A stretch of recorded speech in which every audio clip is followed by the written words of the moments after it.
আপনি গ্যাস দিবেন না, আমার গ্যাস বিলটা পুরা নিবেন কেন, আমাকে চুষবেন, কারণটা কি? আপনি গ্যাস দিবেন না বিল নিবেন, হয় না। এক। দুই, আমি ধরে নিলাম তর্কের খাতিরে গ্যাস আমি পাচ্ছি না, না পাইতে পাইতে আমি বিল দিতে পারতেছি না, একসময় আমার লাইনটা কেটে দিলেন, তর্কের খাতিরে বলছি। বিদ্যুৎ পাচ্ছি না, আমি রাগ হয়ে বিল দিচ্ছি না, আপনার লাইনটা কেটে দিলেন। আমার বিদ্যুৎ নাই, আমার গ্যাস নাই, আমি খাইয়ে মরি, না খাইয়ে মরি, কিচ্ছু। আপনি চলবেন কেমনে? আপনি যদি বিদ্যুৎ বিল না পান, আপনি যদি গ্যাস বিল না পান, আপনি চলবেন কেমনে? সেটা আপনি ভাববেন না? আপনার জন্য তো অন্য কোনো সংকট লাগবে না, আপনার এই সংকট যথেষ্ট। এটা আপনি কিভাবে ঠেকাবেন?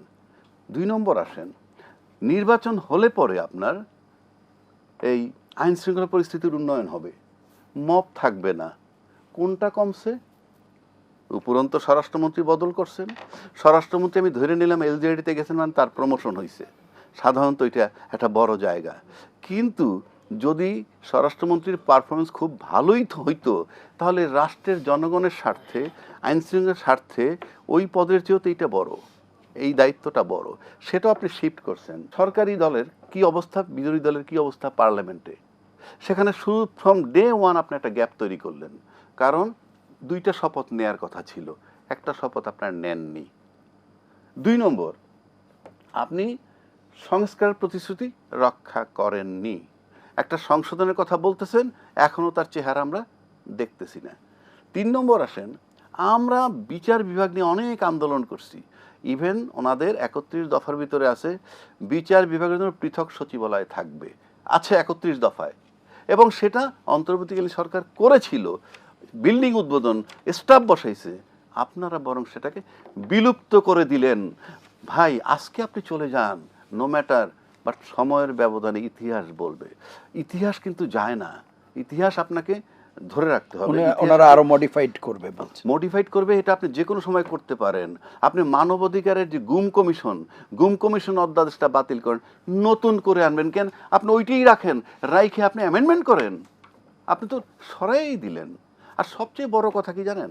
সরকারের কথা কি বলবো, ওই গুম কমিশন অধ্যাদেশ যেদিন বাতিল হয়, সেই পার্লামেন্টে কিন্তু কারো স্ত্রী আর কারো স্বামী, হ্যাঁ, কারো সন্তান গুম হওয়া ছিল, প্রতিবাদ করেনি। কারণ আমাদের দেশে ক্ষমতাকেন্দ্রিক রাজনীতি এবং একটা মোহ, ওই মোহর ভিতরে পড়লে আপনি সব কিছু ভুলে যান। আপনি বাংলাদেশে ঠিক করতে হলে প্রথম করতে হবে আপনাকে, আপনি বাংলাদেশি আমরা, ইট ইজ এ ফ্যাক্ট, ঠিক আছে? কিন্তু আপনি বাংলাদেশটাকে, আপনি দেশপ্রেমিক কিনা, দেশটাকে গড়তে চান কিনা, নাকি আপনি শুধু আপনারটা দেন? নাইলে আপনি দেখেন সব পুরনো, অ্যাকচুয়াল পরিবর্তন হয় নাই। শেখ হাসিনার সেই সংবিধানটা বহাল, সংবিধানে ঢুকলেন আপনি সংবিধান বহির্ভূতভাবে, সংবিধানকে না মেনে ঢোকার পর আপনি এখন সংবিধান মানতেছেন, সমানে মানতেছেন, তারপরে অনেক জায়গায় মানেন না। সংবিধানে লেখা আছে একটা, পড়তেছেন আর একটা, চুপ্পু সাহেব পড়ে গেছেন। সংবিধানে লেখা আছে বঙ্গবন্ধু জাতির ঘোষক, আপনি পড়ে গেছেন জিয়াউর রহমান স্বাধীন। আমার ঘোষক নিয়ে বিতর্ক নাই, বিতর্ক হলো সংবিধান নিয়ে। সংবিধানে যা লেখা আছে যতক্ষণ ওটা ডিলিট না করবেন অতক্ষণ তো ওইটা পড়তে হবে, ম্যান্ডেটরি, তা না হলে সংবিধান ভায়োলেট। তো আমি এই 6 মাসে কি পেলাম? আমি এই 6 মাসে এমন কিছুই পাই নাই।